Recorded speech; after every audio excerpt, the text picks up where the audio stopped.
Okay guys, magandang tanghali sa lahat. Sa araw na ito ay gagawa tayo ng tinapa.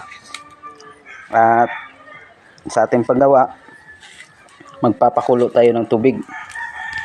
Ito ho. Lalagay na natin yung tubig natin sa Yan. Lalagyan natin ng tipang tubig.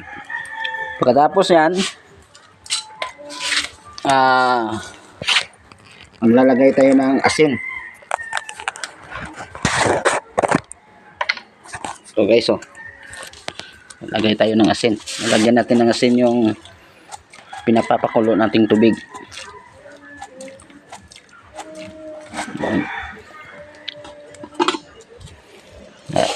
Ano natin, haluin natin. At takpan natin ng konti hanggang ito ay kumulo. Ito na yung ating isda na hinda. Yan. Mamaya ibababad natin doon sa pinakulo nating tubig na may asin. Haluin natin ng mabuti, saka natin lalagay yung tinapa natin.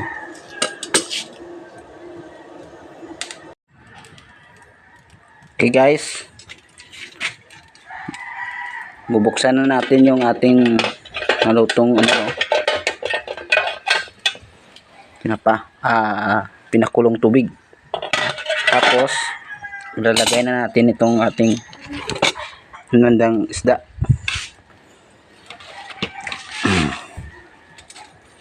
Yan, babad natin din. Tapos takpan natin ng konti. Okay guys, hanguin na natin, baka masubrahan sa pagluto yung isda natin. Yan, kukunin na natin yan. Kitang kita na natin,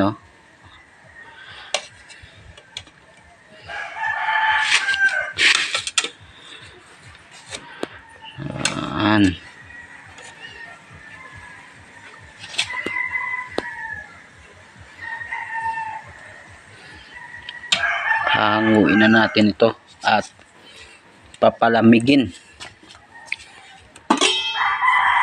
Dito natin lalagay sa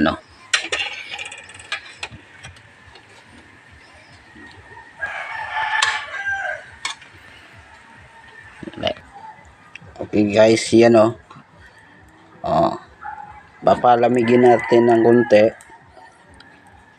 at upang maanon din, ma-drain yung natitirang tubig dyan sa loob. Saka natin ipapausukan. Okay guys, ilalagay na natin ito sa ginawa natin na pampausok, yung daon ng sampalok.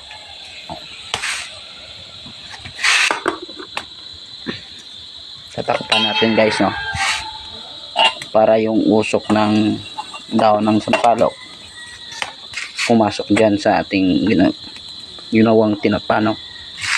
Okay guys, titingnan natin kung umuusok na. Yan na, malapit nang mag nilaw-nilaw, mag yelo, dilaw kumbaga. Tatakpan natin uli. Okay guys, titingnan na natin kung okay na yung niluto natin. Okay na. Ito na yung tinapa o kung tinatawag na smoke fish. Tatanggalin na natin, papalamigin.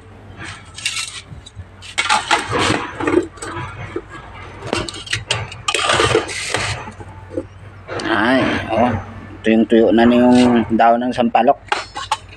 Ayan, Okay, dito na natatapos yung ating tinapa o smoked fish. Thank you. Bye-bye.